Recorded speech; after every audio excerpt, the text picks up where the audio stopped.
Oman উপকূল এবং পারস্য উপসাগরকে ঘিরে ক্রমেই জটিল হয়ে উঠছে মধ্যপ্রাচ্যের নিরাপত্তা পরিস্থিতি। সাম্প্রতিক সামরিক উত্তেজনার মধ্যে নিজেদের জীবন নিয়ে চরম অনিশ্চয়তায় দিন কাটাচ্ছেন বহু ভারতীয় নাবিক। সমুদ্রের মাঝখান থেকে একের পর এক ভিডিও বার্তা প্রকাশ করে তারা বিশ্ববাসীর কাছে সাহায্যের আবেদন জানাচ্ছেন। তাদের অভিযোগ, বাণিজ্যিক জাহাজে দায়িত্ব পালন করলেও অজ্ঞাত কারণে ভারতীয় ক্রু থাকা জাহাজগুলোই বারবার হামলার মুখে পড়ছে। এর ফলে কোনো যুদ্ধের পক্ষে না হয়েও প্রাণঘাতী ঝুঁকির মধ্যে পড়ছেন শত শত নিরীহ নাবিক। পরিস্থিতির এই নতুন মোড় আন্তর্জাতিক অঙ্গনেও গভীর উদ্বেগ সৃষ্টি করছে।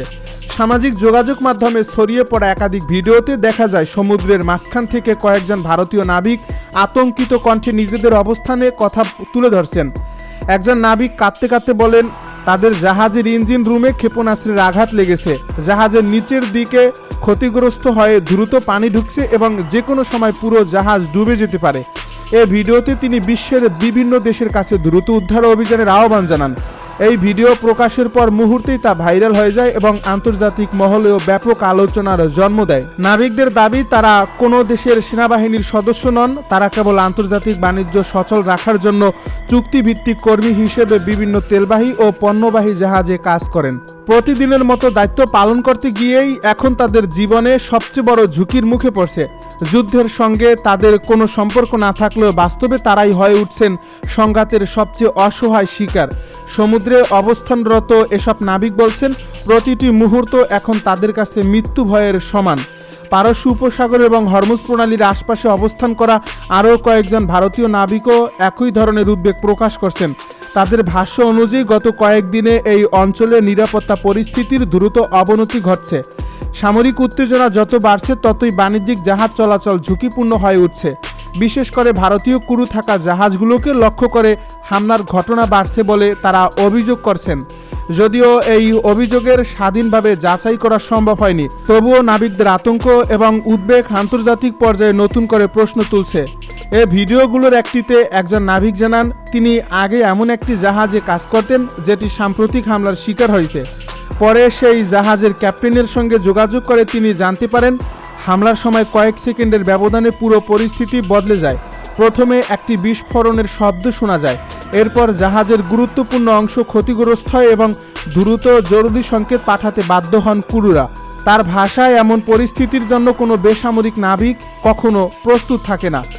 সাম্প্রতিক সময়ে ওমান উপকূলের কাছাকাছি একাধিক তেলবাহী জাহাজে হামলার অভিযোগে সামনে এসেছে। বিভিন্ন সূত্রের দাবি, এসব হামলায় কয়েকটি জাহাজ গুরুতরভাবে ক্ষতিগ্রস্ত হয়েছে। বিশেষ করে একটি ঘটনায় 3 জন ভারতীয় নাবিক নিহত হওয়ার খবর বিভিন্ন আন্তর্জাতিক মাধ্যমে প্রকাশিত হওয়ার পর বিষয়টি আরও আলোচনায় আসে।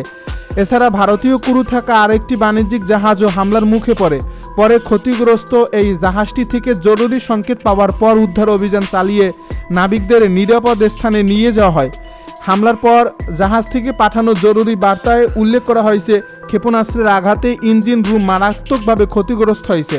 বিস্ফোরণের ফলে জাহাজের নিচের অংশের বড় ধরনের ফাটল তৈরি হয় এবং সেখান দিয়ে দ্রুত পানি ঢুকতে শুরু করে। পরিস্থিতি এতটাই ভয়াবহ হয়ে ওঠে যে ক্রুরা ধারণা করেছিলেন কয়েক মিনিটের মধ্যে জাহাজ সম্পূর্ণ ডুবে যেতে পারে। সেই অবস্থায় তারা আন্তর্জাতিক উদ্ধার সংস্থাগুলোর কাছে দ্রুত সহায়তা চান।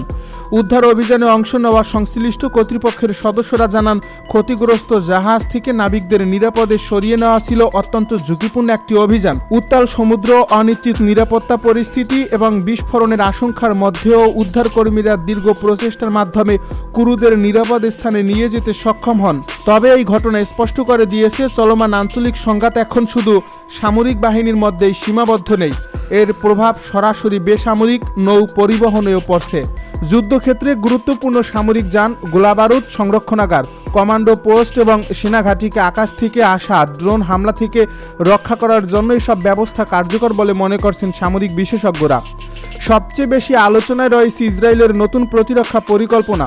বিভিন্ন প্রতিবেদনে বলা হয়েছে, ড্রোন হামলার ঝুঁকি কমাতে দেশটির প্রতিরক্ষা বাহিনী বিপুল পরিমাণ ড্রোন প্রতিরোধী জাল সংগ্রহ করছে। ইতিমধ্যে প্রায় 1,58,000 বর্গ কিলোমিটার প্রতিরক্ষামূলক জাল বিভিন্ন সামরিক স্থাপনায় মোতায়েন করা হয়েছে।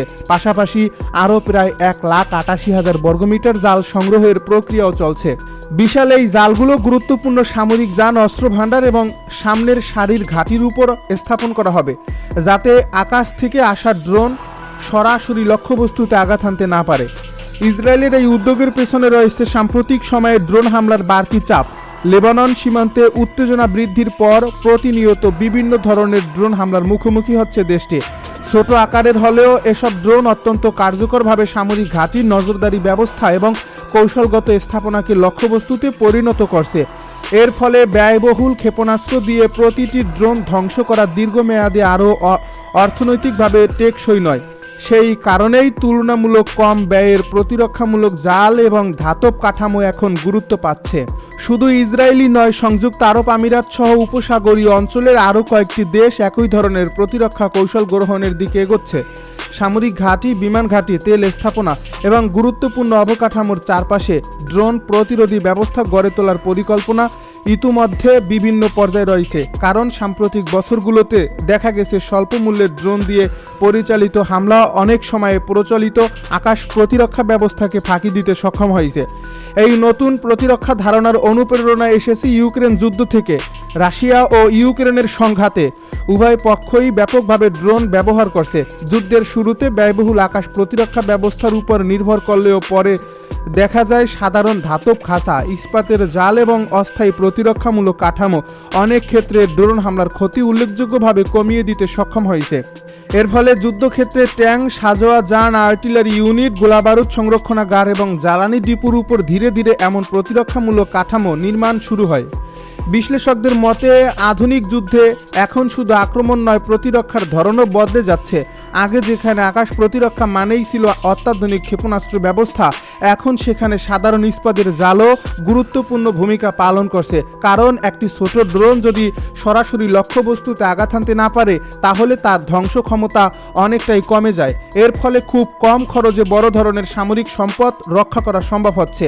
ড্রোনের আরেকটি বড় সুবিধা হলো দ্রুত উৎপাদন সক্ষমতা। আধুনিক প্রযুক্তির কারণে হাজার হাজার ড্রোন অল্প সময়ের মধ্যেই তৈরি করা সম্ভব। এর ফলে যুদ্ধের সময় ব্যাপক সংখ্যায় একযোগে ড্রোন হামলা চালানো এখন আর কঠিন নয়। প্রতিপক্ষ যত উন্নত আকাশ প্রতিরক্ষা ব্যবস্থাই ব্যবহার করুক না কেন, শত শত কিংবা হাজার হাজার ড্রোন একসঙ্গে আক্রমণ করলে সবগুলো প্রতিহত করা অন্তত কঠিন হয়ে পড়ে। এই কৌশলই বর্তমান যুদ্ধের অন্যতম বড় বাস্তবতা হিসেবে দেখা দিচ্ছে। সামরিক পর্যবেক্ষকদের ভাষায় যুদ্ধের ভবিষ্যৎ এখন অনেকটাই নির্ভর করছে কম খরচে সর্বোচ্চ ক্ষতি করার সক্ষমতার উপর। এই কারণে ছোট আকারের ড্রোন শুধু নজরদারি নয়, হামলা, গোয়েন্দা তথ্য সংগ্রহ, লক্ষ্য নির্ধারণ এবং প্রতিপক্ষের প্রতিরক্ষা ব্যবস্থাকে বিভ্রান্ত করার কাজেও ব্যবহৃত হচ্ছে। অনেক ক্ষেত্রেই একটি ড্রোন সরাসরি হামলা না চালিয়ে শুধু প্রতিপক্ষের ব্যয়বহুল ইন্টারসেপ্টর ব্যবহার করতে বাধ্য করছে। এতে দীর্ঘমেয়াদী প্রতিরক্ষাকারী দেশের অস্ত্রভান্ডার এবং অর্থনৈতিক সক্ষমতার উপর বড় চাপ তৈরি হচ্ছে।